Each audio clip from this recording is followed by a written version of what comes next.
Entre.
Hey, good afternoon.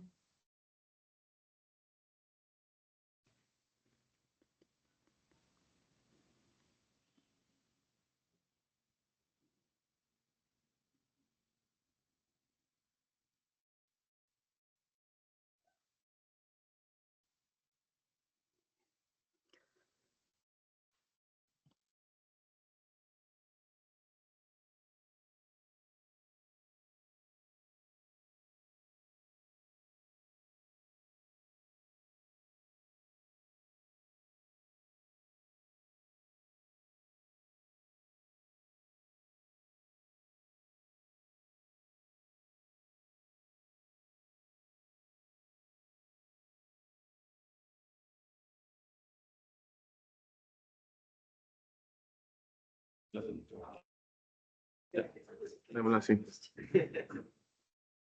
Listo.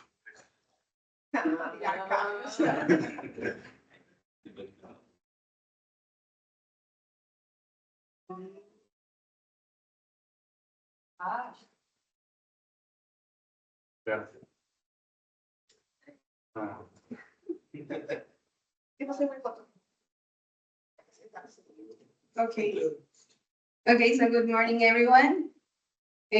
For all those who must know me, I'm Valentina Carrillo, and I'm the graphic designer for Lever 6 with Silvia Pineda. Well, I want to congratulate all the interns for all the process here. We hope you have learned a lot and you have like a rewarding experience here, and to continue multiplying and applying all your knowledge into the scientists, of course, to thank them and all those who have made this whole process possible and who make the company all of this process. The time has passed like really quickly. And today we are already in the closing of this internship for carbon sequestration. For this, each of the interns will tell us about their investigation, their research, and their experience through all of this. And in a presentation in which each one will have 10 minutes to share this information with us. With this, the agenda will start with Henok with 10 minutes, then with Winnie Kim Thai, then with Camila Ramirez, then Javier Lara, Chantel Chisen, Martinian Arcadius, Ashraful Alam, Clara Olivia Basso, Delia Ortega. And then we will have a space for all the questions. So please, if you have a place to put all the questions you have, this will be the space for doing it. And then the closing words. So, Enoch, if you can share with us the screen for you to start the presentation.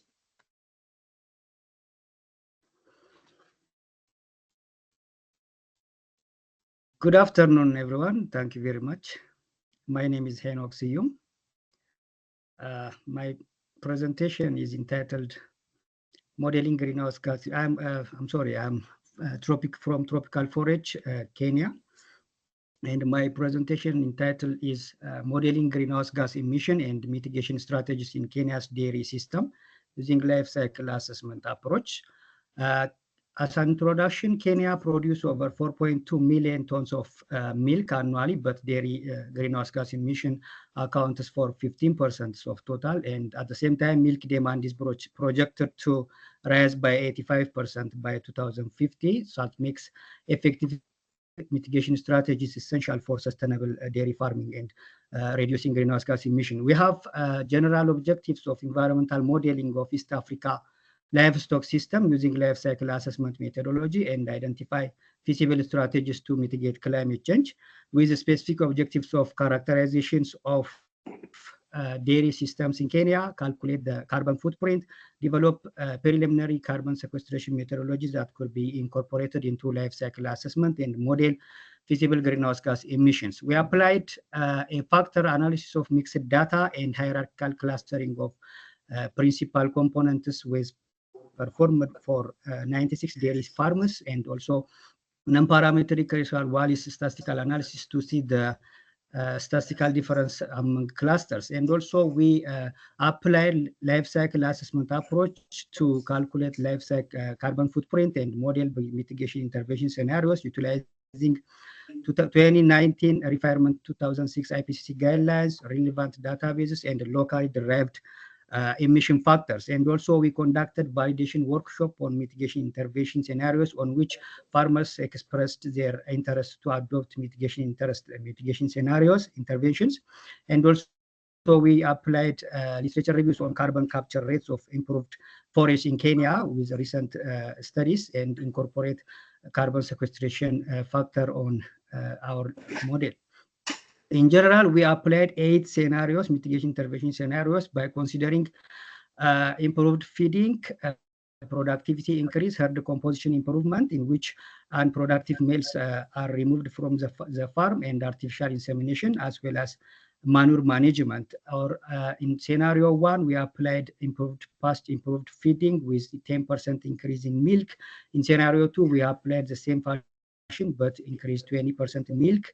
And in scenario 3, we applied improved feeding increment and also artificial insemination combines with herd composition improvement. And the same is true for scenario 4, but the difference is 20% milk increase. In scenario 5, we applied feed increment improvement with productivity increase as well as manure management. 50% of biogas digester handled the manure management, and 50% are left on the pasture. And in scenario 8, we applied the same fashion but changed the manure management to 90%. And scenario 1 to 6 also modeled with and without incorporation of carbon sequestration rate for improved pastures. As a result, characterizations of dairy systems, we found 3 clusters of smallholder dairy farm systems were identified: 30% of small scale farmers, 33 for medium, and 37 for large scales. And variations among farm clusters based on 4 farm cluster components was valid, but except for herd composition. And small scale farm clusters have tended to have higher milk production. When I come to carbon footprint results for dairy systems, we have applied 2 allocation, actually IDF allocation and protein allocation, on the basis for as far as our knowledge, studies conducted using protein allocation in Africa is very rare. So it is this method allow us to compare milk and non-milk related foods, how much they contribute to carbon footprint. And as a result, 3.09 to 4.95 carbon footprint kg of equivalent carbon per kg of fat and protein corrected milk have been obtained in our result. This result is within the range of carbon footprint in Kenya, like studies conducted by FAO 2017, it was 4 to 19, but our result is a little bit larger comparing to studies conducted by Wilkes et al., like it is 2.45. So this indicates that mitigation intervention is crucial for our farms. And mitigation intervention scenarios could significantly reduce in milk carbon footprint by protein allocation from the baseline, like scenario 1, 12% increasement from the baseline. In scenario 2, we could get 10% increasement reduction in carbon footprint. In scenario 3, 70% on average, but the levels of the reduction is vary across farm clusters. In general, all higher increment reduction in food in carbon footprint have been obtained from applying scenario 6, 5, and 6. When we compare to our mitigation intervention scenario with and without carbon sequestrations, scenario 1 we can achieve carbon footprint reduction by adopting scenario 1 as 21%, but if we include carbon sequestration into that scenario, we can also reduce more than to 36% at average.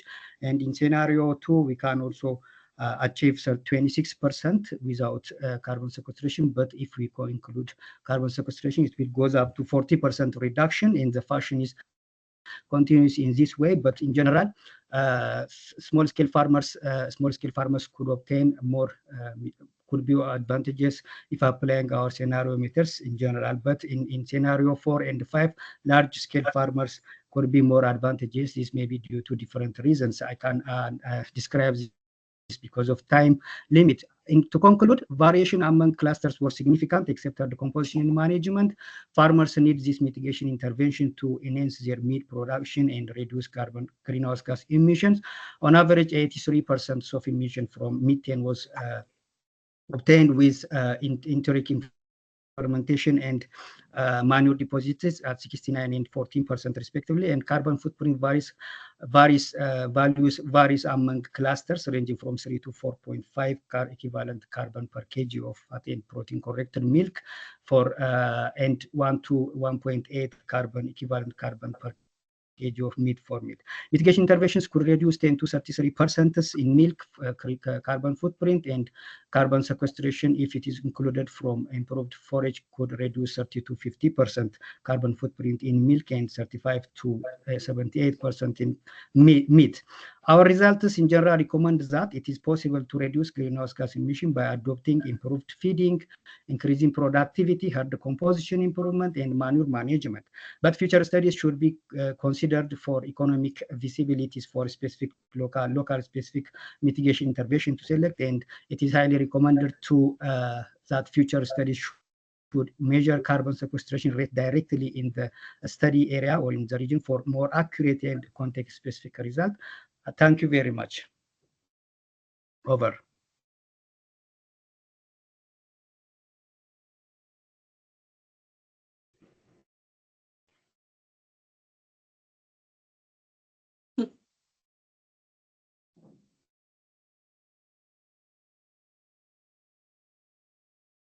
Okay, thank you, Hannah. So the next one is Winnie.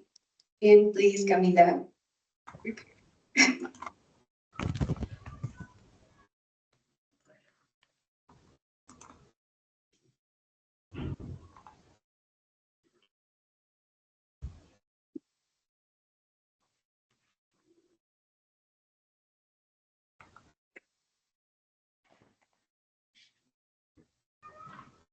So hello, everyone. My name is Winnie Kimtai. I'm going to present you work on perennial forages that we work under my able supervisors, that is Dr. Anne and Dr. Sylvia. So the work was on a visibility assessment of the integration of perennial forages in upland rice systems in Kenya. Basically, the upland rice systems in Africa are mainly concentrated along the coastal parts where the three main countries that we focus in East Africa are Kenya, Uganda, and Tanzania. The points, this one marked in green, are where the upland rice areas are. And as you can see, this is the Indian Ocean. This is near the water bodies. Here it is an island, and also there is a water body here. So mainly the upland rice was introduced to boost food security in all these three countries. It started a bit earlier in Kenya, that is in 2000, and then later followed in Uganda in 2002, and also in Tanzania. So the main objective was to assess the visibility and potential benefits of integrating perennial forages into the upland rice systems. And I had three specific objectives, which was, the first was conducting a literature review to check on the land management systems and the forage integrations.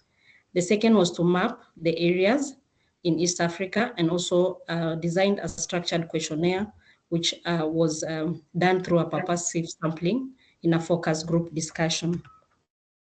So the materials and methods were the literature review, whereby I extracted relevant studies and data sources from academic journals, government reports from the three countries, and also in agricultural organizations. I also used ArcGIS in GIS mapping to analyze the spatial data related in those growing areas. And the focus group discussions, whereby a structured question was developed, And then a purposive selection of 60 farmers was done from Akalro. This is a research institution based in Kenya. The key findings from the literature were that the major trends in upland rice system consisted on enhancing food security through improved upland rice varieties. The land management systems that were commonly practiced were planting along contours, crop rotation, and intercropping. There was also a lot of crop diversification in East Africa, whereby upland rice is often integrated with food legumes like cowpeas and soybeans. In terms of the soil organic carbon in East Africa, basically the amount of carbon measured in the soil shows the soil health and the soil fertility. So from the map, you can see that in Kenya and Tanzania, the values of carbon per kg of soil are relatively bit low, which could be an indicator that there are a lot of poor land practices that are being practiced and probably limited use of organic amendments.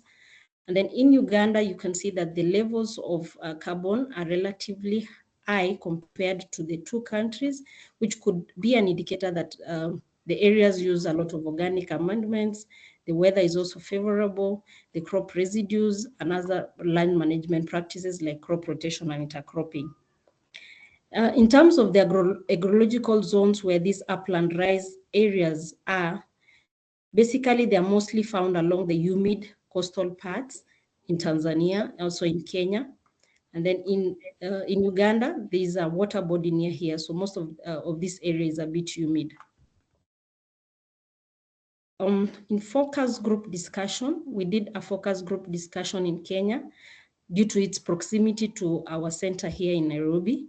And also there were existing organized groups that were undergoing a training in a research institution. So a focus group discussion was done. There was those for men and also for women. And we managed to get to interview about 60 farmers. So just to get a perception of what they feel about the upland rice as per the literature review. This picture here is a crop of upland rice in Kenya. This is a picture of also the forages, how they integrate the forages with the upland rice. Mostly they plant forages like these perennial forages along the edges. So they are planted in contours with food crops, like here there is beans, here is rice, and the far end is maize. The common forages from these farmers were mainly the super napier, the bracharia, and the caliandra. Intercropping was basically done in maize and beans. The other practice common was the crop rotation. In conclusion, the perennial forages were grown in pure stands or in contours, while upland rice is in pure stands and rotated with food legumes like cowpeas and annual food and forage legumes like sorghum and millet. More preference for food crops than forages due to the small land sizes. And also in upland rice, forages and livestock are interconnected in that they contribute to food, animal feed, and manure. Thank you very much.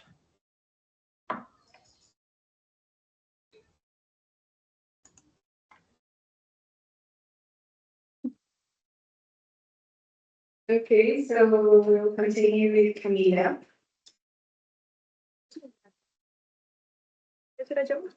Okay.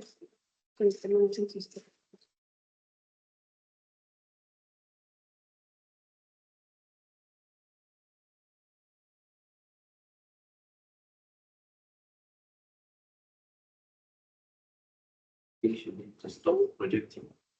Yeah. Ask Kimutai to stop projecting. And can you please stop projecting?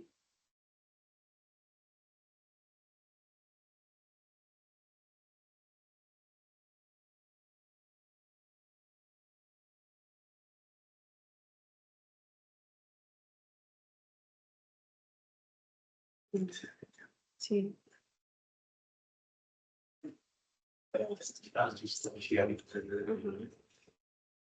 No, pero es que ya no se tiene que dejar de compartir eso. Yeah.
Okay, hello everyone. I'm Camila, when I was working in the internship.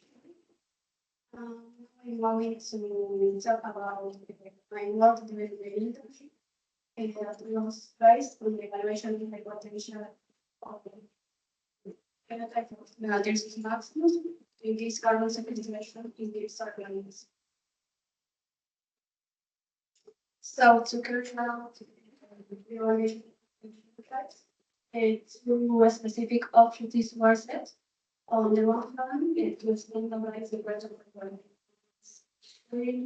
using astronomical techniques and to compare the morphological characteristics of the roots of the three genotypes and their acidic conditions, which simulates the characteristics of the soil of Charis orientalis. And under neutral conditions, which simulates the characteristics of the soil of Palmyra. So the first step was the selection of the genotypes based on various trials.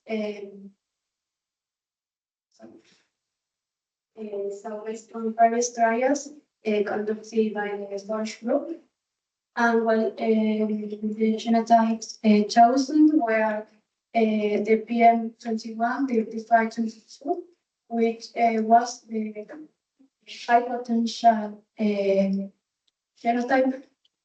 The second one was the CL16055, which had the medium potential. And the last one was the CL16379, which was the low potential genotype.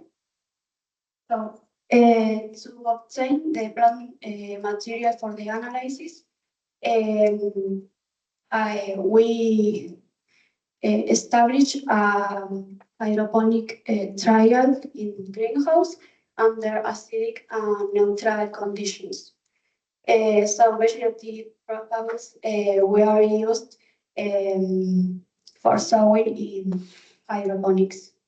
And well, every 8 days, the solution were changed. After 3 weeks, the roots were harvested. So the harvested roots were preserved in 50% alcohol, and then these roots were scanned or to obtain the morphological characteristic of the roots. And well, the variables were total length, volume, average diameter, perimeter, surface area, number of tips, numbers of resting point, and branching frequency. So, and then the roots that were scanned, they were taken to the anatomy laboratory to, for the histochemical characterization of suberin. So the first step was to obtain 1 centimeter samples from the base, the center, and the tip of 3 roots per plant or per plant, sorry, per phenotype and per treatment. So after that, the samples were fixed in a solution that had 3 parts of alcohol and 1 part of acetic acid. And then when the samples were embedded in 5% of agar, which serves as the section, the supporting medium for sectioning with the Viverton. So after that, the samples were stained with Sudan Red 7B. And well, then after 3 hours, the samples were washed with water and alcohol to remove the excess dye. And well, then the samples were mounted on slides and were observed and photographed using a confocal microscope and well, a camera. And the images were analyzed using R, Python, well, imagery. Well, I obtained the data.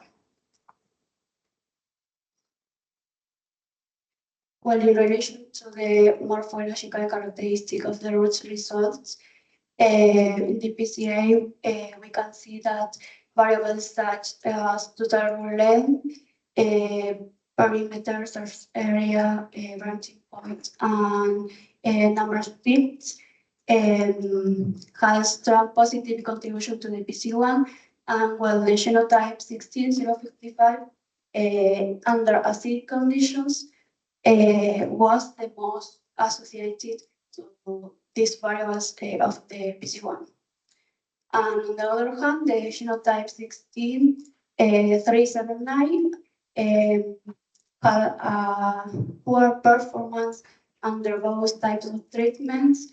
Yeah, in contrast, the genotype PN21, 35, 22 had a poor performance under acidic conditions, but it had a higher performance under neutral conditions.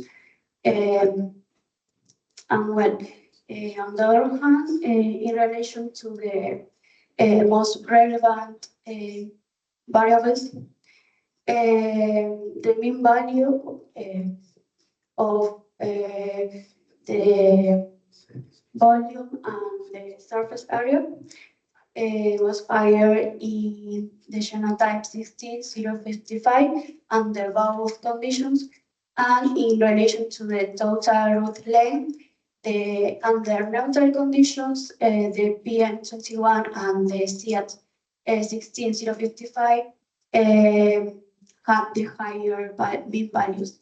And well, under acidic conditions, the 16055 was the best. And well, in relation to the histochemical characterization of sovereign,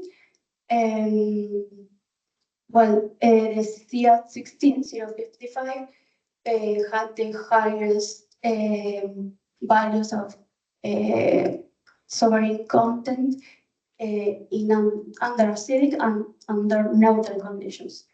Well, the higher sovereign content was found in the center and in the base of the roots, and plants growth under acidic conditions had a higher sovereign content in their roots. So in conclusion, the genotype CX16055 has deep and bulky roots, and it also produces the high soil content under both acidic and neutral conditions. So it was the genotype with the greatest potential for carbon sequestration in deep soil layers. And well, the PM 3522 exhibits intermediate performance in relation to morphological characteristics and in relation to soil production. And finally, the CIAT 16379 displays the lowest performance. Thank you.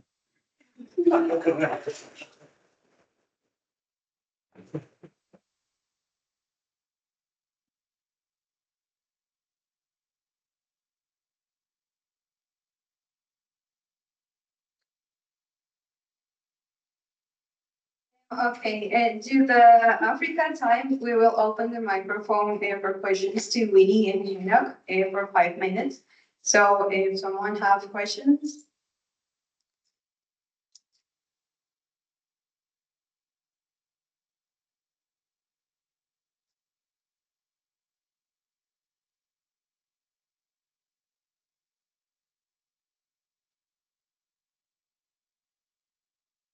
Yes, I have a question. I have a question from Wendy. Do you know what's the yield of plant rice in the region where you did the interviews?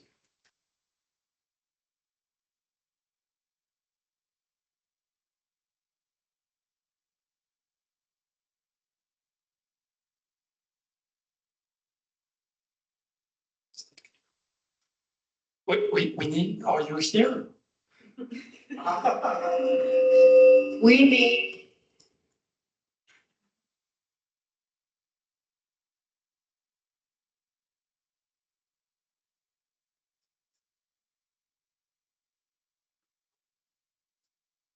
Winnie, are you here? Okay, so maybe while Winnie is with us, someone have questions for Enoch.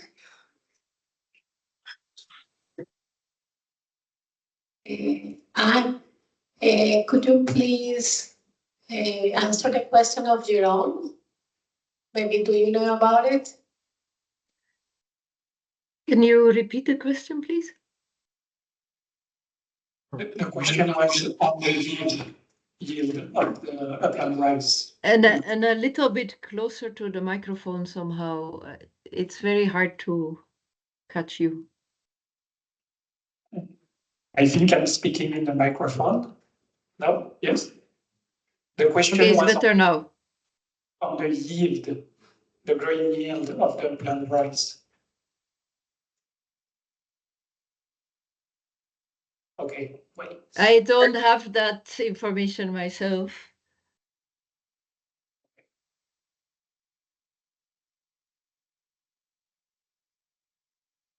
I hope Winnie, I can see her still online, so I don't know why she's Yes, not. I can hear. Can you hear me? Okay, yes. There was a lot of echo in the background. Kindly, could you repeat the question, please? Okay, one last time.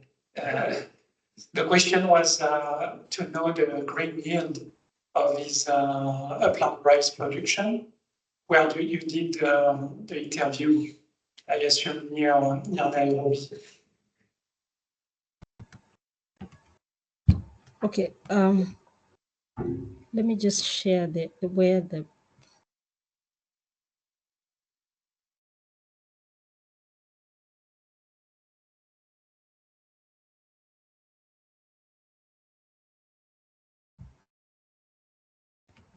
Okay.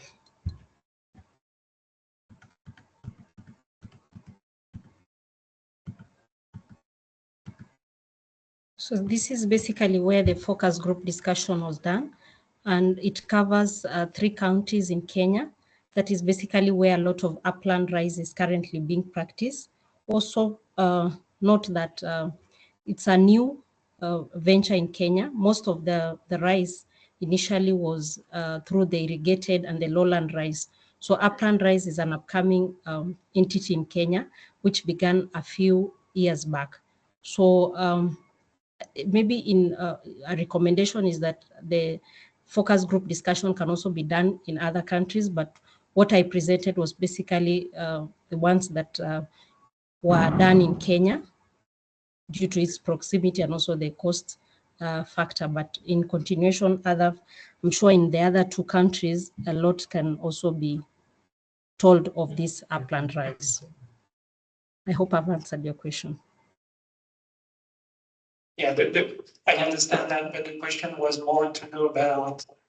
I understand that it's recent, but they may have an idea of the yield. Is it close to 1 ton, 2 tons, 3 tons? I assume it's not a lot. Okay, in terms of yield, basically in Kenya, the yields are still low. The maximum is 2 tons per hectare, which is also averagely coming in all the other 3 countries, depending with the variety, but mostly the common variety that is achieving that yield is the Nerika 1 variety. And it is a variety that has been released and it's commonly present in the other 3 countries. Thank you.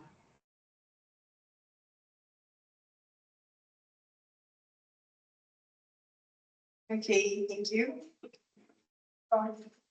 Maybe one question for Camila. So could you please tell us what is the importance of suberin and why are we trying to measure it?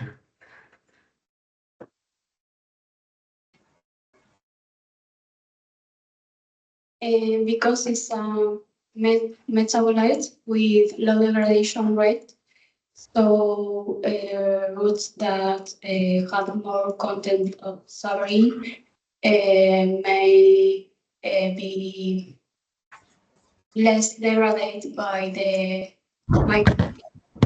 soil.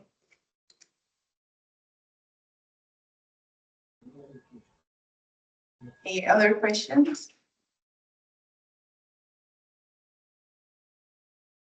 Okay, so we can start with a.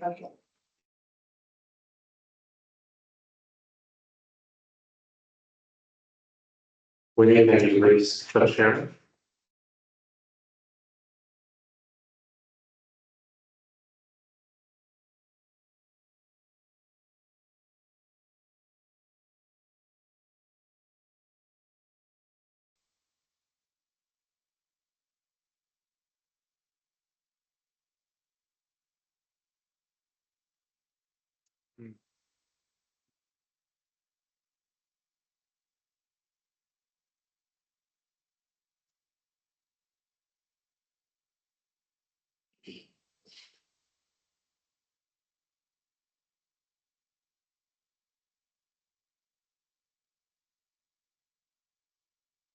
Hello, I am Javier Lara.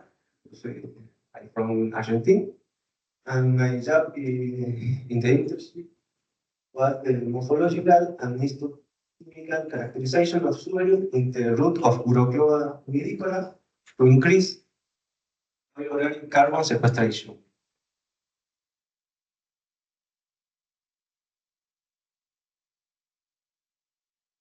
The suberin is a compound low degradation rate and improve the input the carbon and storage carbon in the soil. The Urocloa nidicola was high capacity of deep root in the soil. Also adapted to acidic soil and low fertility. He has a high capacity of invalidity to improve the productivity and resilience of pasture with the objective to capture and store more organic carbon in the soil. The general objectives was the characterization morphologically and histochemically suberin in 3 genotypes of Urocloa nidicola with different heating potential in hydroponic simulation, acid and neutral soil to determine the organic carbon sequestration potential. The specific objectives was 2. The first was the characterization, the morphological variables of 3 in Urocloa nidicola genotypes BH16B, 1668, CAT 1623, and CAT 26, 146 under acid and neutral nutrient solution. And second specific objective was describe suberin deposition in root using histochemical methods. The experiment was carried out from August to November 2024 in the physiology greenhouse and the anatomy laboratories in the Alliance of Biodiversity International Research in campus. We use 3 genotypes, the Eurocloa, the genotypes BH16B was the deeper routing. The second genotype CR16133 intermediate routing, and genotype CR26146 as slower routing. We use we saw in the greenhouse the genotypes and tried with a low acid solution and high nutrient neutral solution, simulating acidic soil, los llanos, and acid neutral soil de Palmira. Look at that the picture. Day 1 showing the day 21 ended and harvest the food production. For evaluation, the variable morphological in a scan. We measure total root length, average diameter, volume, surface area, and then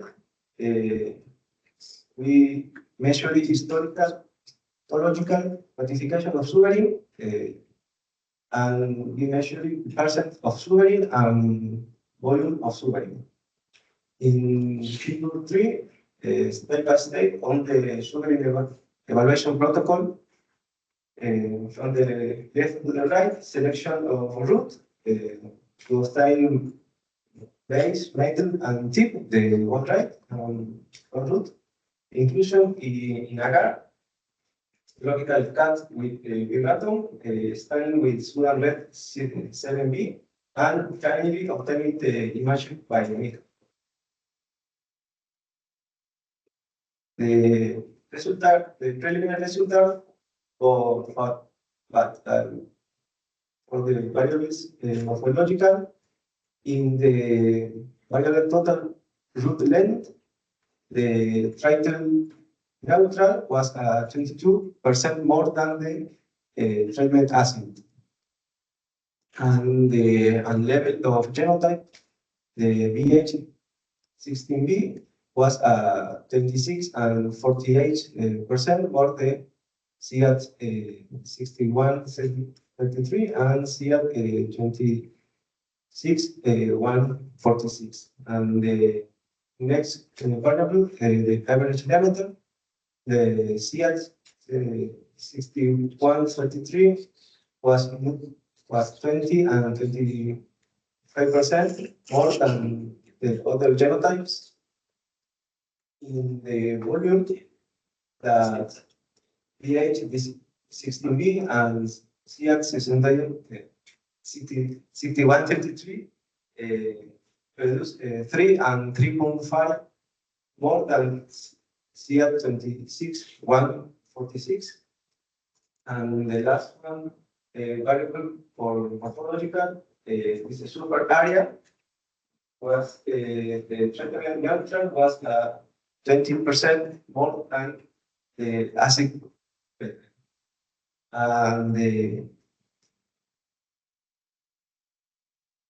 genotype levels that BH16B and CR6133 produce two more than CR26 148.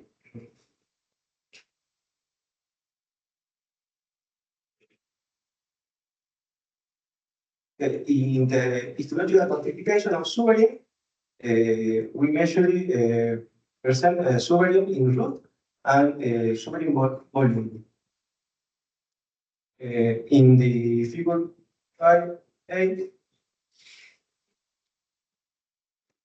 that the genotype CR2526 146 and CR6133 produce 20 show 20% more that genotype BH16B. And sugaring volume, the genotype BH16B produce 28 and 64% more than CF61, 33, and CF26, 146.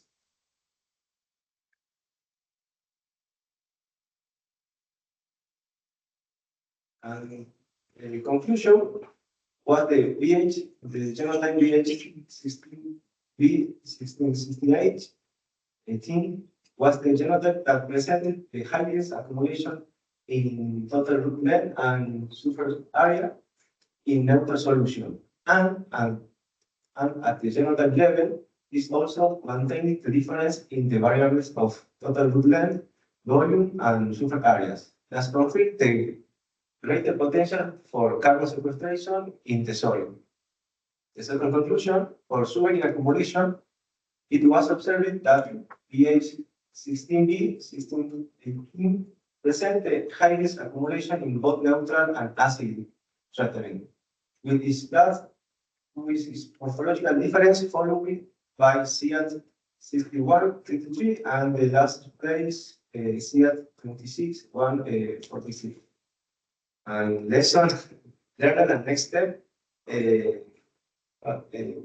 Enable to learn morphological and histochemical characterization techniques of globular to accumulate sugaring in root and increase carbon capture service recommendation for application in the study of other tropical forest species to promote nice carbon sequestration. And another future step is the gravimetric quantification of sugaring to corroborate this result obtained during this internship.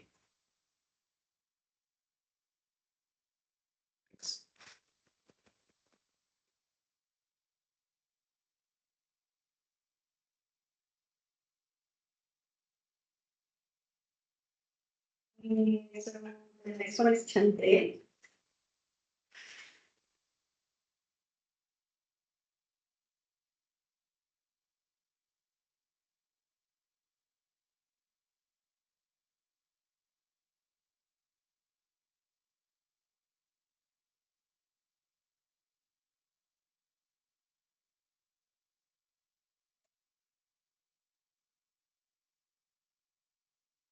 Good morning, everyone. My name is Chantel, and I was working with the Multifunctional Landscapes Group on digital mapping soil organic carbon at Hacienda San Jose in Los Llanos. And so what we were really looking at trying to do was take digital soil maps to look at soil carbon management and monitoring and how we can use it as a tool for future modeling of soil carbon in a field or a landscape scale. So we use soil data from points as well as remote sensing data as our covariates. And we put these into machine learning models to develop our soil maps. And then we can really, by developing a region-specific map, we can get a good idea of how much carbon is stored in the landscape and be able to think about how management may influence it.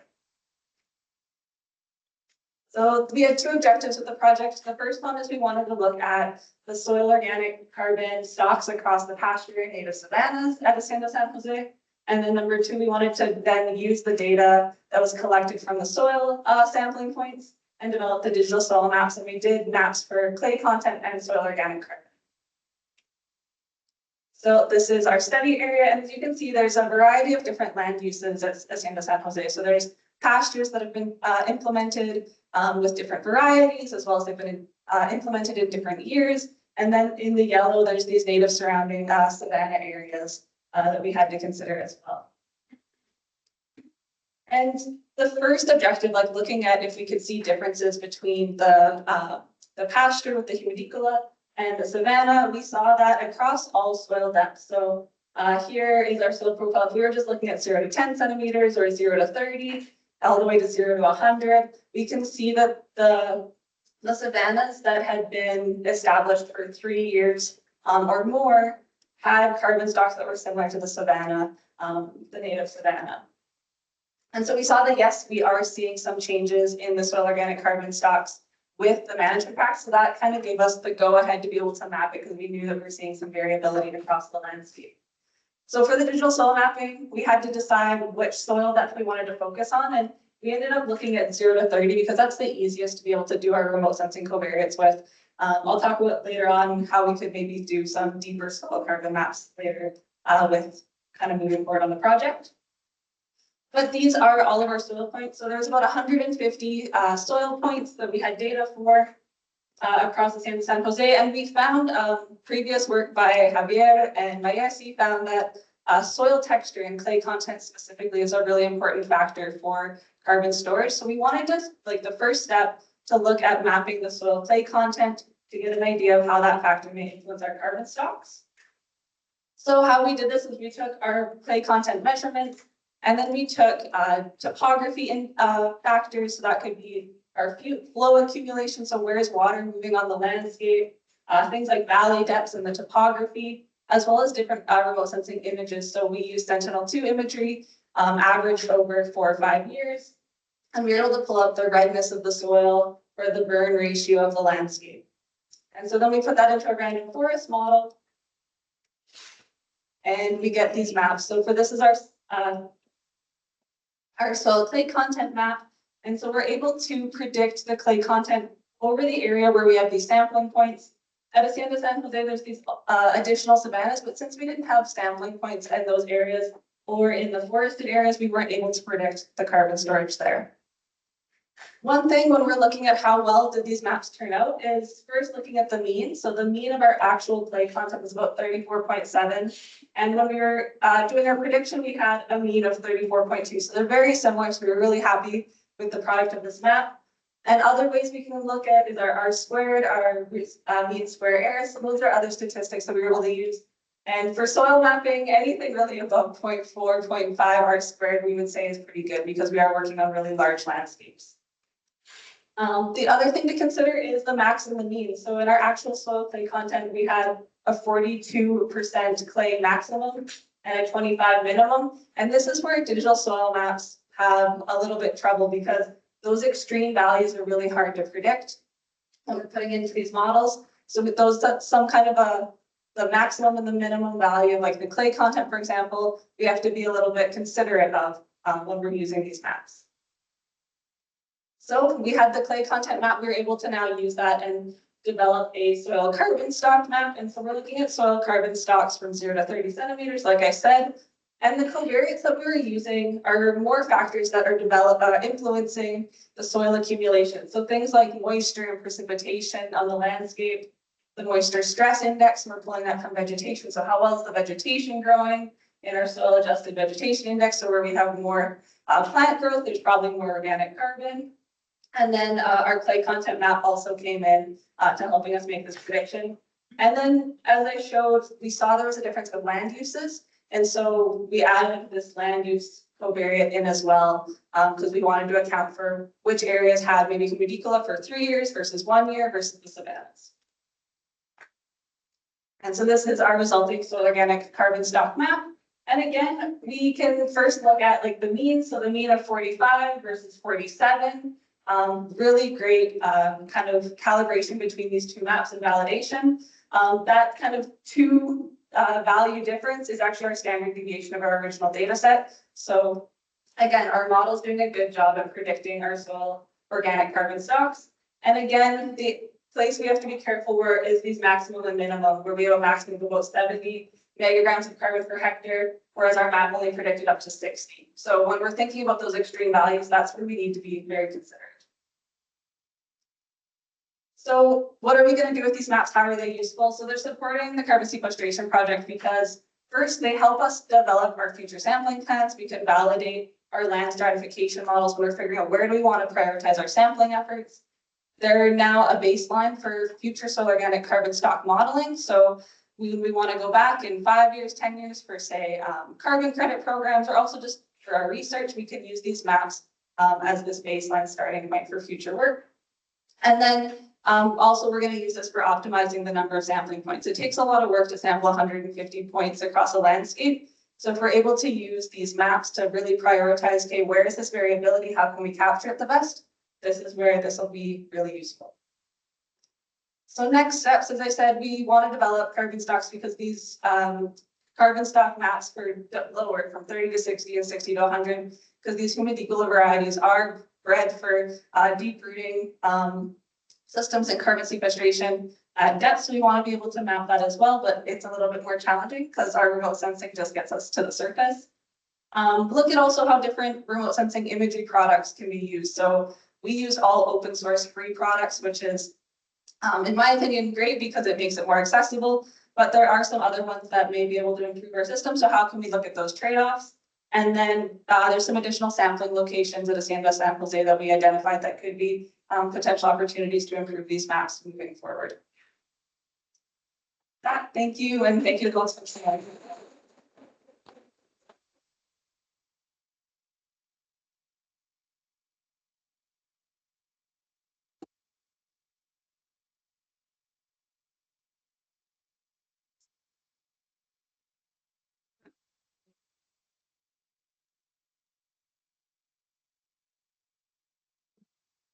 Thank you. My name is Arkadiusz Aogle. I conducted my internship in the multifunctional landscape team. And my presentation is on the evaluation of soil organic carbon sequestration and soil health in tropical soil in Colombia. So, integrating deep-rooted crop into farming system has been postulated recently as a way forward for improving soil organic carbon sequestration and also for improving soil health. Although more research has more emphasis has been put on these deep-rooted crop store soil organic carbon into deep soil layers in forms of stable carbon pools that are protected from microbial mineralization. So although this has been said, there is still limited research, and this technology has been so far less explored. So this study contributes to that, to filling that gap by assessing soil organic carbon sequestration and soil health in rice forage rotation with long and short root genotype in two contrasting tropical soil, Avelti soil in Seat campus here, and Oxy soil in Puerto Lopez region. So two trials has been conducted, one in Palmyra here in the campus and on Avelti soil, and one in Puerto Lopez region, which has been on an Oxy soil. We have 8 treatments and 2 replication. And the experimental design is a completely randomized block design.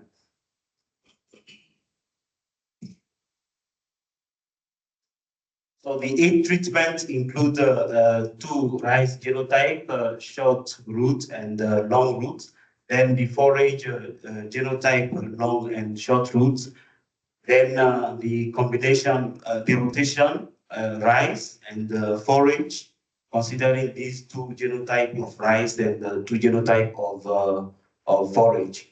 The sampling was based on, we have 5 sampling layers from 0 to 100 centimeters, and laboratory analysis include physical-chemical and biological soil properties. So we are presenting here the preliminary results on carbon stocks at baseline step. So the carbon stock computed for the layer of 0 to 30, 0 to 60, and 0 to 100 showed that there was no significant difference across the sites for the 2 sites. Although at Puerto Lopez, the forest show the highest carbon stocks, it was not significant. Considering now the stable isotope carbon-13 profile across the plots, there was no significant difference across the treatments. But in Puerto Lopez, the forest show a significantly lower carbon-13 signal, which is typical for forested land. But the value observed for other treatments, including the native savanna, indicates that this plot has more input from carbon 4 metabolism crop. Then considering the layering we observed from the upper layer to the lower layer, that the signal of carbon-13 became more low in the lowest layers. That shows that these profiles are more depleted in carbon-13. And that shows that these deep layers could have got more enrichment from all the carbon, which could have been from forest. Then the surface layers have got more enrichment from recent carbon material. So the conclusion, this work has evaluated the soil organic carbon stocks and soil health indicators in these two contrasting tropical soil, the venti soil in Palmyra and then the oxy soil in Puerto Lopez region. This work provides a robust baseline of soil organic carbon stocks and soil health indicators for the carbon sequestration project. Then the next step is that these findings will be used for the evaluation of soil organic carbon accumulation and the improvement of soil health indicators in these two tropical soils. Thank you for your kind attention.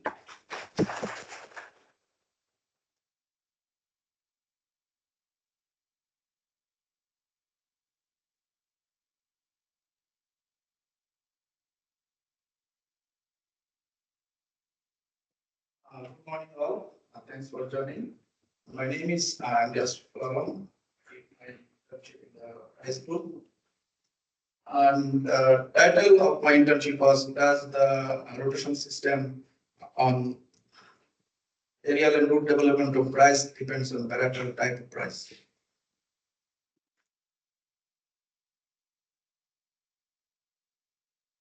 Let's start with some background. So rice is a staple food for millions of people over the world, and it's grown in our countries. From here we can see the rice producing areas. Mostly the Asian countries are in the top. And here in South America, Colombia is also producing small amount of rice. The rice system rotated with perennial pasture has been intensified in South America for increasing grain productivity. In a study, it has been reported that rice after soybean or pasture renders 9% higher yield and 12 to 42% higher root biomass than rice after rice. In another report, with legume and wheat production system increased wheat yield 4 to 22%, but there is a limited report on genotypic variation of rice under rice forest rotation. So we hypothesized that rice genotype with diverse root system will show significant difference in their morphology or in their leaf and root traits. So the objective of my internship was to determine the genotypic variation in terms of morphological and physiological trait of leaf and root in rice under rice forest rotation. And the experiment was conducted here at shared campus research field. And you can see the experimental field here at shared campus. The experiment comprises factor. One is rice genotype and another one is farming system. And in case of rice, we use two rice genotypes. One is hybrid and another one is hybrid. And tree farming system, like conventional, and then rotation with hybrid forest, and rotation with inbreed forest. And the forest genotype, there was 2 forest genotype from the previous season, as in the rotation cycle, it's a 4-year rotation, and we are in the 3rd cycle of rice. So treatment comprises 6, and we use 3 replication, and the experiment was designed in randomized complete block design. Then we measured the above and kilogram biomass, and we use the quadrant sampling technique, and we use the 0.5 square meter per quadrant, and 3 quadrant per plot were used, and the above ground biomass was collected from 0.5 square meter quadrant and was placed in a support bag for measuring the dry biomass.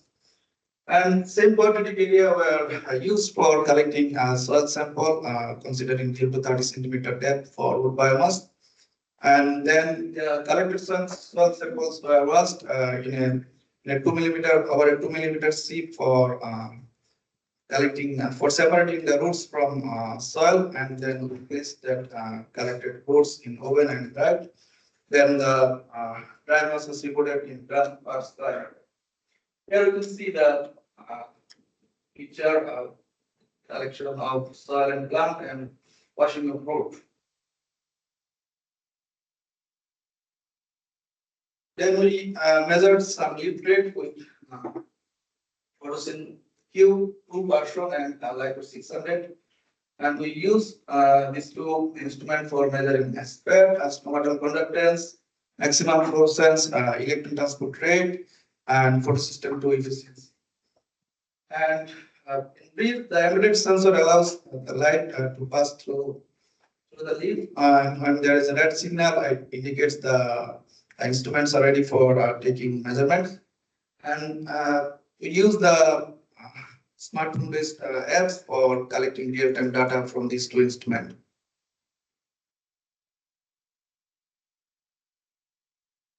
And we also measured some root rate. At 7th leaf stage, we collected 3 plants from each field, with considering the 0 to 30 centimeter depth as the most fertile part of land.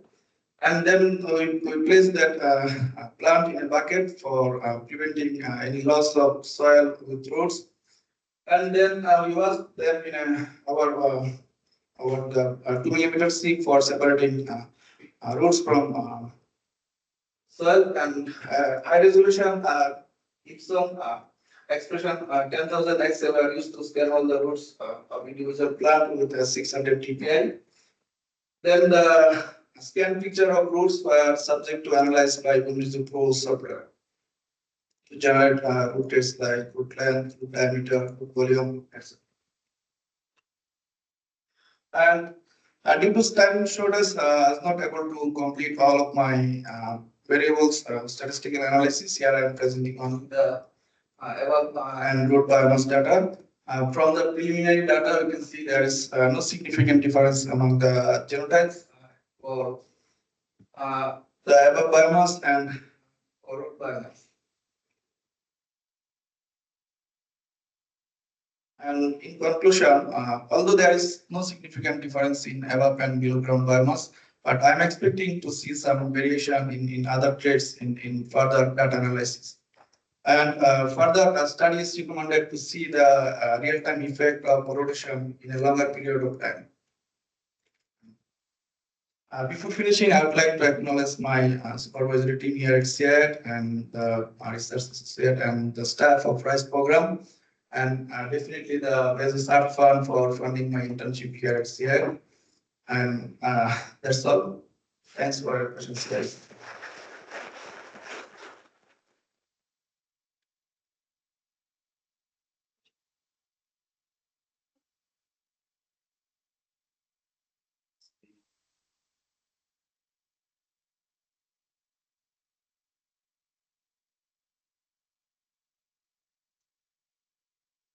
Hello, good morning, everyone.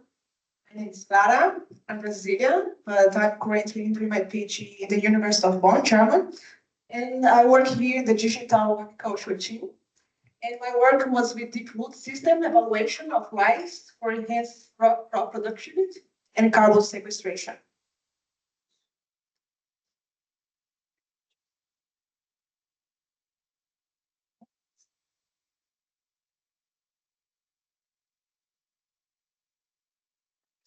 Ese no es 15. ¿Cómo? Ese no es. Ah, vale. Ah, vale.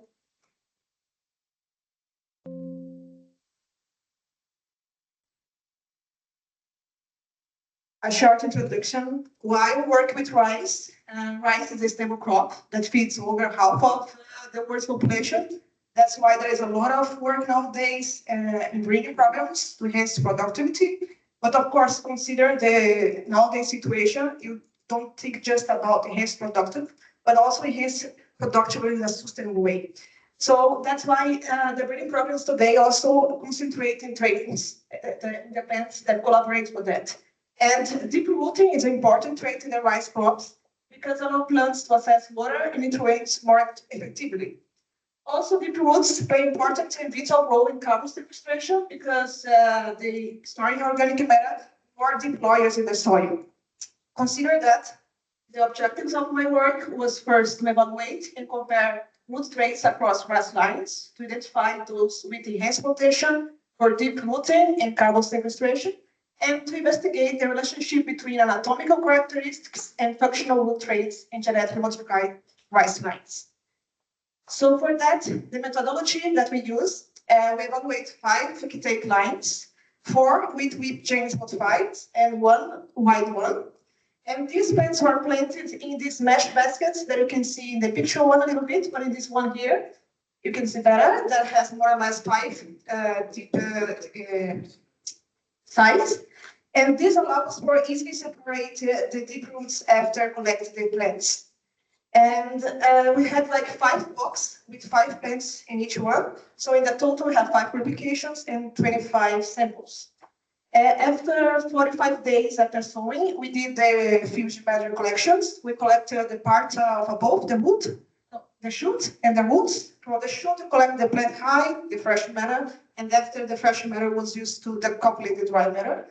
And for the roots, we took the whole system to be able to count the deep roots and the total number of roots, and then the dry matter of the roots. And the roots were extracted using these pressurized water rolls to remove the subtracted, as you can see in the picture 3. And you can see in the picture 4 that was a good methodology because we could separate the root system with not much breaking the part. After that, the root system was taken to the lab. I measured the length of the roots that penetrate the lower part of the mesh. That was considered the deep roots. And then I clipped them and separate from the mesh to classify the deep and the shallow roots. And that was used to measure the ratio of deep rooting, that is the deep root number, divided for the deep total number of roots. For the root anatomy, I follow the protocol from the year developed for the root physiology team.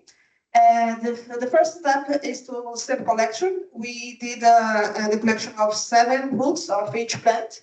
And then from the basal part, we cut the first 1 centimeter and collected the 1 centimeter above that. These roots are then stored in a mixture of alcohol and water.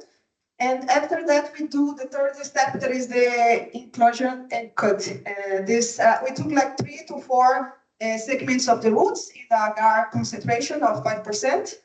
And then we have this block with the sample roots that can then take for the vivatromet equipment that cut this block in fine layers that you can use to the slide mounting. We could the inclusion direct to the slide mounting, or you can then storage this block and the process after. And these slide mountings are then taken for the microscope. Okay, for the microscope, so you can take the images. And for the images analysis, we are then processing them with the imaging software with 3G package and use macros available at GitHub repository. This image process workflow involving like some manual steps and then automatically steps to invite the program. The main steps I did was to verify the cortex and the endodermis, like the picture 1 and 2. And after that, the program do a segmentation, and you then just have just to identify the lacunae part, so I could, the program could calculate the lacunae mean ratio.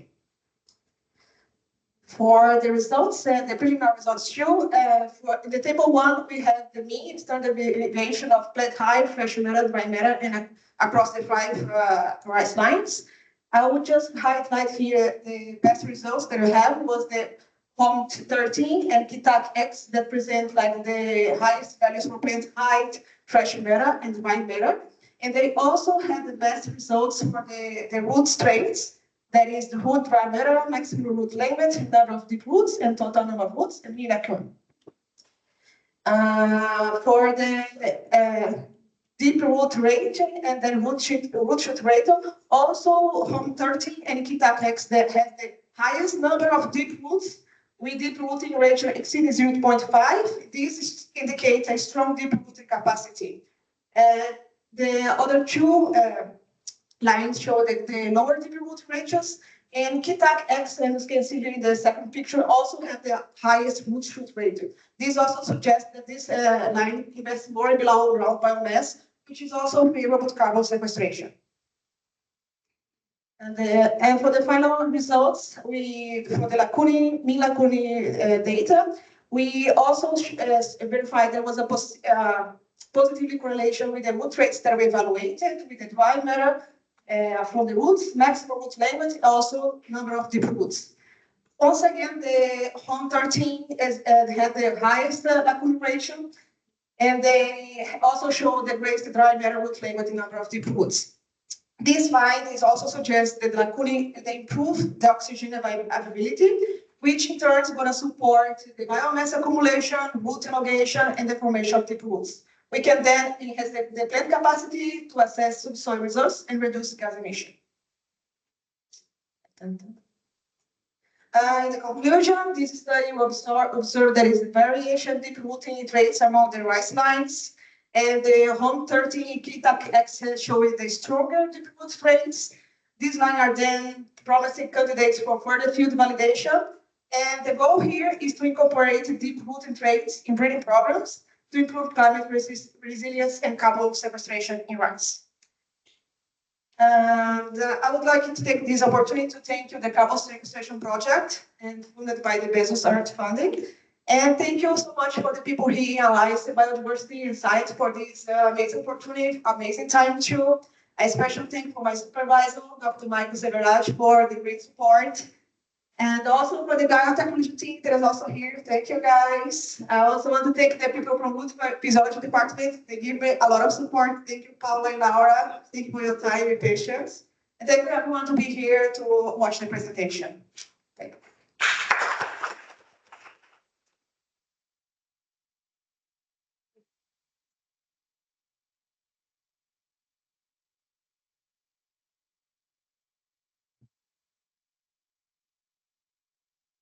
Good morning. My name is Delia Ortega,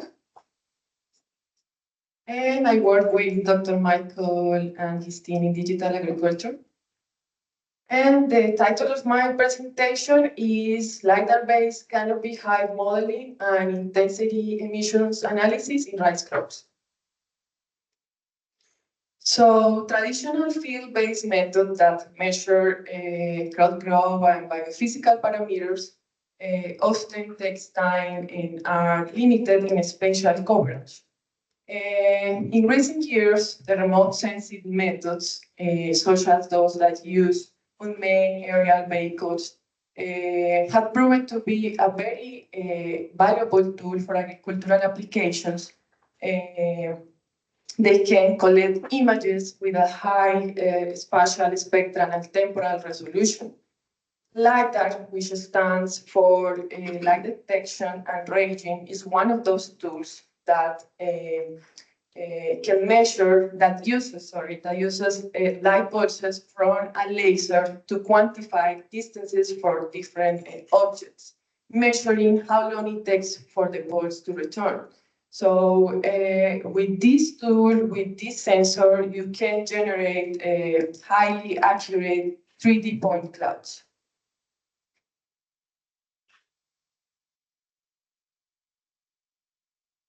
So the objectives for these projects were estimating the correlation between the canopy height model using the LiDAR sensor and the height of rice crops, and also to estimate the correlation between the LiDAR intensity or the LiDAR reflectance.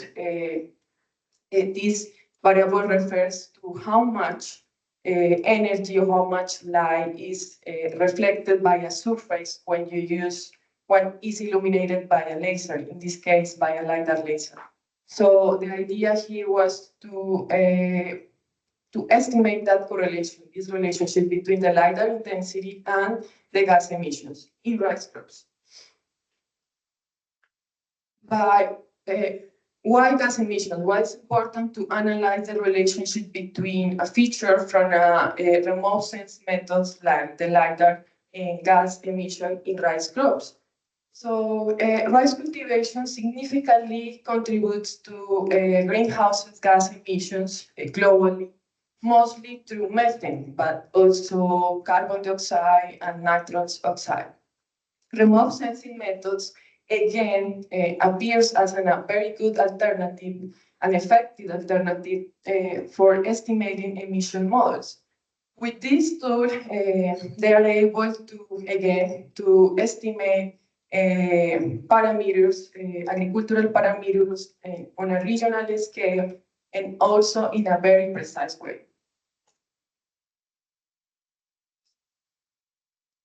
This is the experimental design, as already explained before.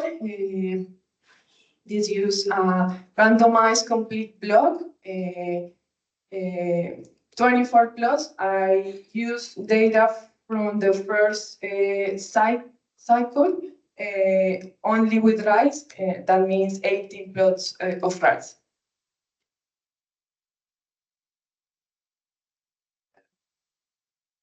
Okay, for the dataset collections, I use various datasets from different groups. The LiDAR images were collected almost weekly, every week, during the first group cycle. This process was done using this equipment, a Matrix 300 RTK with a LiDAR sensor. The vegetation indices were calculated from multispectral images. For that process, this camera with 5 spectral bands were used. The gas emissions information were taken bi-weekly. This information was provided by Miguel Romero from the Multifunctional Landscape Group. And the climate data was obtained from the Meteoro app. This information, along with the heights of the rice plants and also the soil chemical characteristics, were provided by the rice program. Okay, so regarding the data analysis, I use R software for the to process the LiDAR images and Cloud Compare to validate the canopy height. The library was LiDAR. For the ground classification, I use Cloud Simulation Filter Algorithm. This is a very important process when you are processing data, point cloud data. The digital terrain model was generated using inverse distance weighting. For the digital surface model, I used the P3 algorithm, and then the canopy height model was obtained from these two models. Then for the correlation analysis, the canopy height model was summarized using different metrics, the mean, the median, different percentiles, minimum, maximum. This process was done for each plot. To analyze the relationship between the LiDAR metrics and the height of the rice plants, I use non-parametric correlations due to the small sample size that we have. For the intensity values, the same process was done. I estimate the correlations between the intensity or reflectance of the LiDAR and the emissions like methane, carbon dioxide, and nitrous oxide. And then after that, a random forest model was estimated again, the idea is to see the relationship between the reflectance and gas emissions, but with this model, we want to control for the other possible variables that have an effect on the behavior of gas emissions like methane or carbon dioxide. So these variables were climate, baseline, soil, chemical characteristics, and also vegetation indices.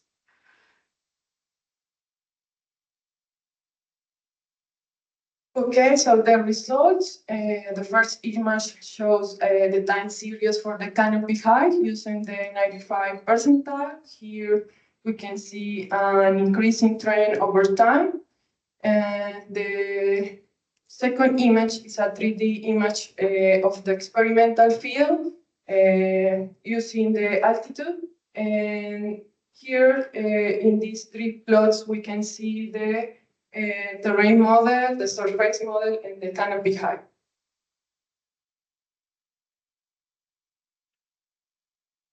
Okay, regarding the correlation between the canopy height and the height from the rice plants, the correlation that we found was 58% for the minimum and 52% for the median height of the canopy.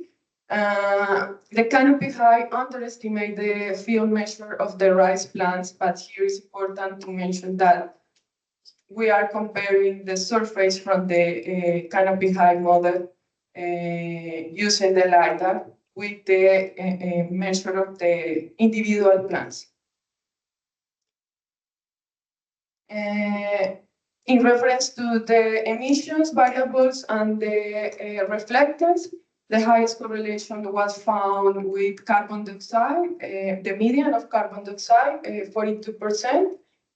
For methane, the correlation was 27%. These metrics were obtained using all the data set, but if we I did that process in a cross-sectional way for each time point, the correlation increased. For CO2, carbon dioxide was 84%, and for CS4 was 25%. So then I choose the variable with the highest correlation. In this case was carbon dioxide, and with that variable, I run a model, a random forest model, and here we can see the variable importance. First is the time, because the carbon dioxide have a behavior in time. Then climate variables like evaporation, maximum temperature, and radiation, and then the intensity from the LiDAR in the 75%.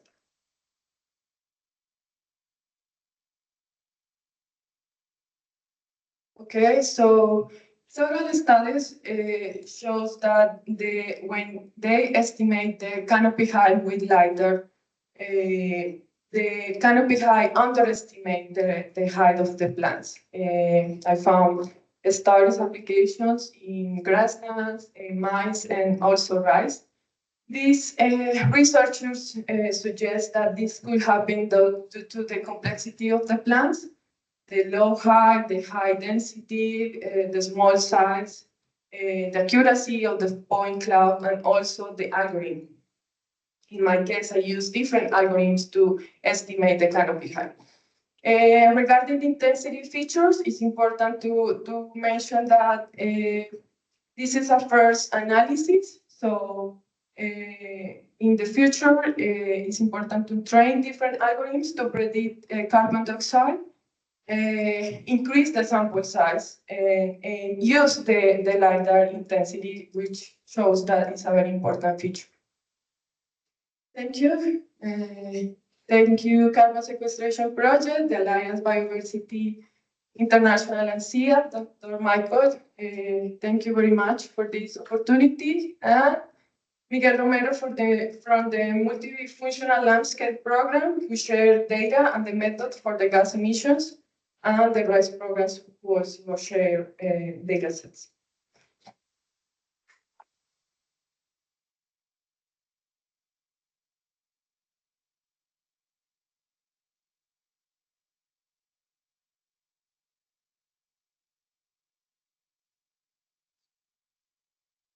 Okay, so thanks to all the interns for their presentations. We are going to have a space for questions to all of them.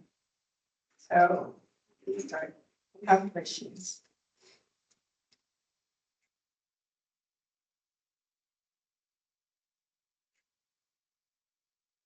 One question for Delia. So could you please clarify to me what was like the assumption or the hypothesis to have to use LiDAR as a proxy for GHG emission? This was not clear to me.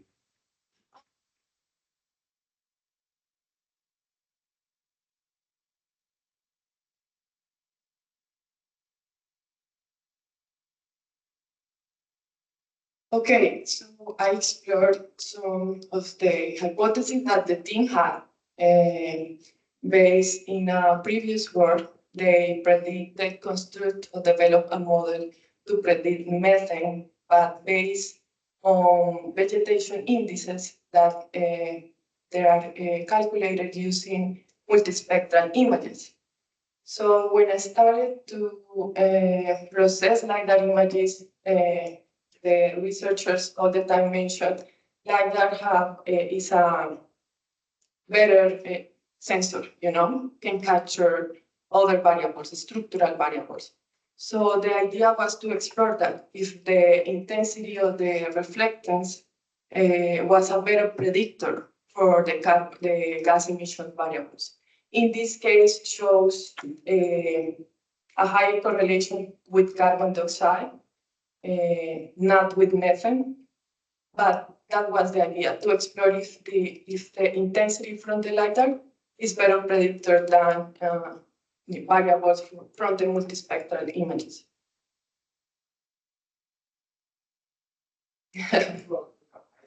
Okay. So,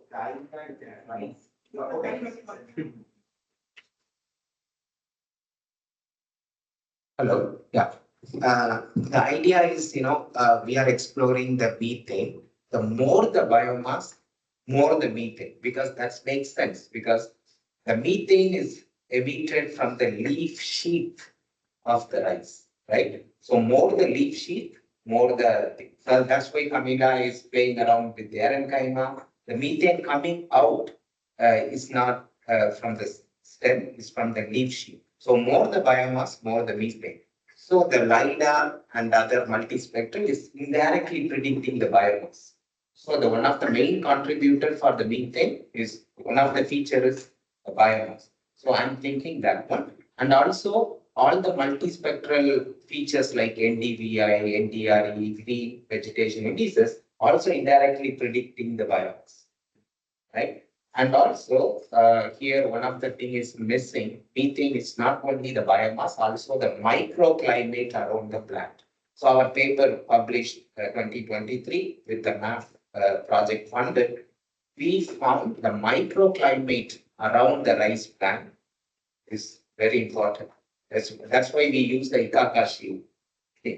So we use LiDAR because LiDAR is good for biomass. Is because you have a high dense cloud point, and also reflectance also it good for predicting biomass and other biochemical features from the plant. That's why we are using multispectral.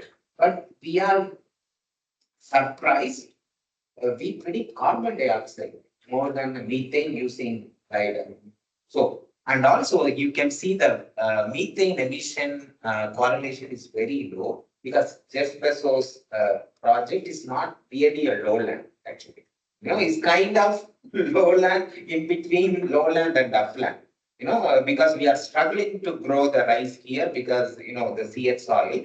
So we obtain data from Michael Romero from Multifunctional Landscape. So he's measuring methane and carbon dioxide. So we found carbon dioxide have a very good correlation with LiDAR, the emissions, right? But I know that why methane is weaker, because I know that we don't have a microclimate data from the field, that's very important. And also methane emission from the field is not very intense because it's not a pure lowland field, it's a upland kind of field. Initially, we treated them as a lowland because we want to add more water to make the plant established. Then it's time to be a upland. That's why the correlation is weak. That's why it's around 50%, but carbon dioxide is 0.8%. We have to confirm. Yes. A question as well, and thanks for the presentation, very nice. By the way, all presentations were very good. But and then the correlation aspect, I understood that correlation is relatively weak, 27% for methane, but when you look at, you say point base or something like this, for methane as well, and then the correlation increased significantly. And then I didn't understand what is the difference between the two correlations. Why you are predicting a lower correlation using one method and a higher correlation using another method? The highest correlation was obtained in a cross-sectional way. Have less points, the sample size decrease, no? But the other correlation was with all the data set for all the period, for the first semester of 2023. That's the difference. Yes? Yeah, perhaps we can talk later because I understand that when you look at a point base, yes, you have a higher correlation. Yeah. And then when you look at the total area of the trial, decrease. Something decrease. Because there is an effect in time. Yeah. Oh, okay. I understand. Yeah. Thank you. And your point about the carbon dioxide, it makes sense, of course, because I think you still have oxygen in the system, and then it's like decomposing organic matter in a aerobic environment, but it should decrease quickly because you have water, and then you start increasing methane emissions. So it would be nice to understand. I mean, I'm pretty sure people have done that, and Sandra can perhaps comment on that. At the initial stages, you will find more methane, carbon dioxide emission because you still have oxygen in the system. And then microbes, they have preference for oxygen because they get more energy out of this process. And then they consume our oxygen, and then it becomes an anaerobic environment, and then it goes. Yeah, and this data was collected at the beginning of the cycle. So this emissions data we collected when we started the fertilization. So it was like the first 1 or 2 months of the system. So that's also why. So that's explains. So when you look at the thermodynamics of the system, the first one, the preference is oxygen. So microorganisms, they have the preference for oxygen because they get more energy, and they consume all the oxygen available. And then they move to sulfur, nitrogen, sulfur, and so on and so forth, till you get an anaerobic condition, and then they start reducing organic compounds using hydrogen. Then use them. But that's a very interesting finding. For us, got this conversation, we don't know why. So this is the great forum to discuss about. Yeah, I think this topic is interesting, right? So, so you work for rice, but we also have data for forages. Would this type of work also work for forages? They are also collecting the drone data, but we also have a drone data, so I can share with you the features we can derive from the brachiaria. It's possible. Then we can look brachiarias. So we focus more on rice because we have ground truth data from reality. Yeah, I think that would be very nice because we have the data for the forage because they did both systems, And we also want to do more greenhouse gas emissions analysis using field equipment here in the trial. So could be something to develop together, like a plan, and start looking more into that. So, you want to use Picaro or something? So you have, okay, that's one of the things we have to do as a team. For example, I'm going to run a lot of methane trial. So that trial, we are going to collect gas chamber with Finero. We are planning with Catalina. So we can ask Michael Romero team or you to collect some Picaro data. That would be great for us to standardize something. Yeah, it's all the same team. So it's just to work together. We are all doing together. Yeah. I have another question. Just to follow up on the correlation. And then does it mean that if we were able to calculate how many sampling points we would need to increase the accuracy? My whole point is that the correlation now is a limitation of sampling points or a limitation of the drone sensor technology, or both. I would say, you understand my question? Yeah, I understand. So of course we have to increase the sampling point. Yeah. The drone technology, I think we have a good one because we have a LiDAR, we have a multispectral and everything. So drone side, we are okay, but if we are increasing some sampling side and also microclimate data, that is one of the things we are missing. So we are putting some sensor near to the plants, like the soil temperature, plant temperature, humidity, and other thing. That will help us a lot because we are thinking the gas emission is not only a drone data. We need some data around the plant, especially the temperature data, humidity. That would enhance the model a lot. That's what we understand. Thank you. Because then my very last point, apologies for that. Because it would be very interesting to understand if you start adding, you have a pool of sampling points. And then it would be nice to see the correlation if you use 1, 2, 3 sampling points to see the increment in accuracy. And then perhaps you can predict, I suspect we need to evaluate how many sampling points you would need to get 50%, 60%, or whatever it is. And I think it's similar to the soil carbon map, right? And the sampling points and etc. It would help quite a bit in future projects to say, okay, perhaps if we want to use drones or whatever the methodology is, we minimally need X number of exactly. Yeah. Also, their correlation is very clear because she is saying more the time series, better the prediction. At least we need a 5 time series data around the trial, minimum 5 to 6 time series, especially early and mid stages. Late stages, not much differences.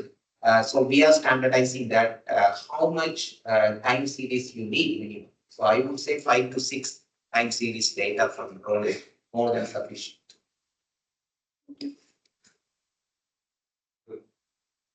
Okay, someone else have another question?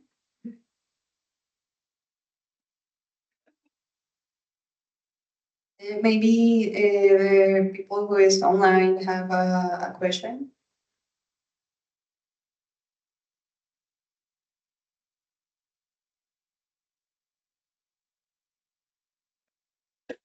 Yeah, I have a question for the rice and forage team regarding the rules. So we saw doing the analysis that Arcadio was also doing. Of course, he couldn't present everything he did. So we are also analyzing macrofauna. So we saw that some of but yeah, sorry.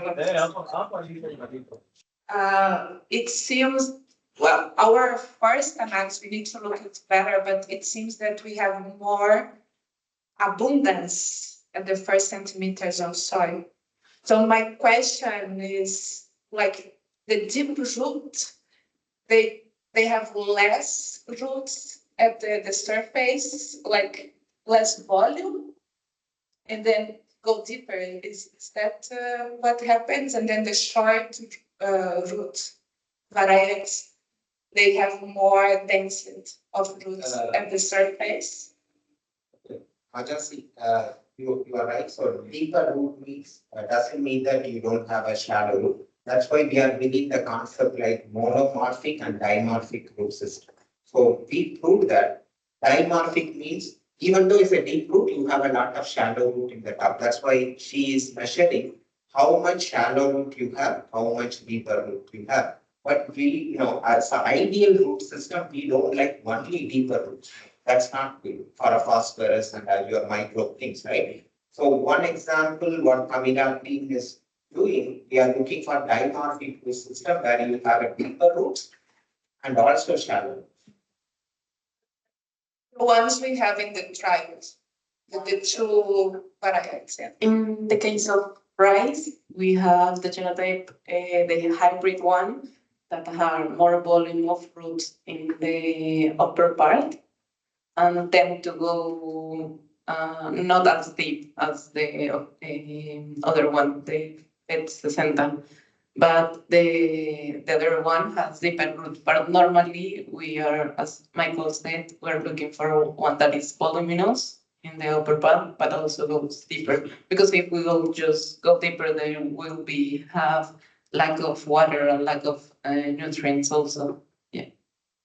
But the idea is that it's a combination of both.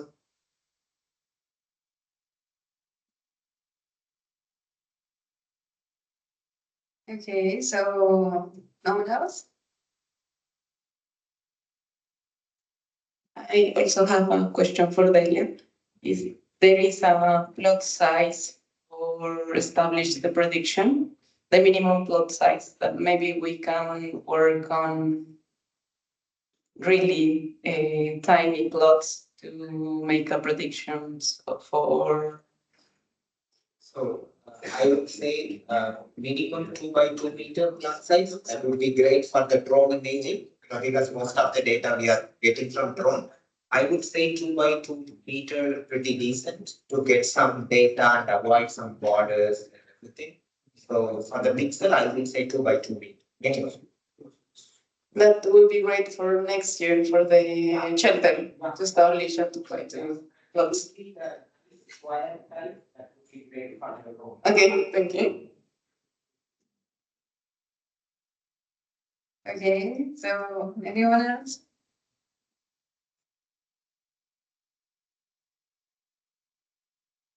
Okay, now so thank you all for being here and yeah, of course. Yeah, so thank you all for being here and to be part of the process since the beginning until now, the closing. So I invite you to take a picture, a group picture outside. So thank you very much and thanks a lot for your presentations. And nothing else. Maybe we can. Okay. Now, I would like that maybe the leaders, maybe they have something to say about the fellowship or something that you would like to say to the fellows. So I think that it's a good idea to share this, and also the fellows if they want to say about something else. I can understand. So yes, I would like to thank you, Chantel and the Arcados for the great work they did. They were very responsible and very focused on the analysis, so they contributed a lot to the team. I hope they learned it also from us, but we also learned a lot from them. Thank you very much. We hope to keep in touch and continue working together. And also, I would like to congratulate everyone here. All the team is fantastic. And my team, Clara and Dalia, thank you so much for your hard work. I hope you guys learned something new from here. And as Majasi said, keep in touch. And also we are looking for new interns. Monica already advertised, so we need a good candidates like you. So you can also spread the word to the other people. We need a talented, intern people here to make the project more impactful. Thank you so much.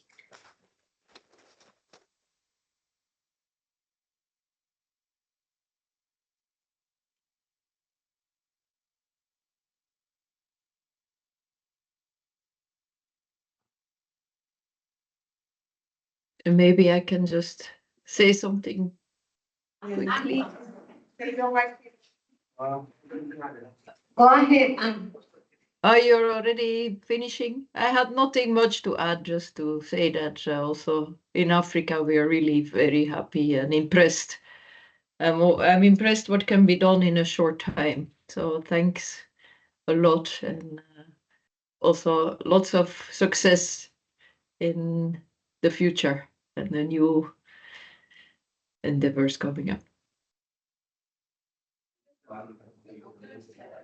Thank you, Anne. It's very nice. Thanks. Thank you.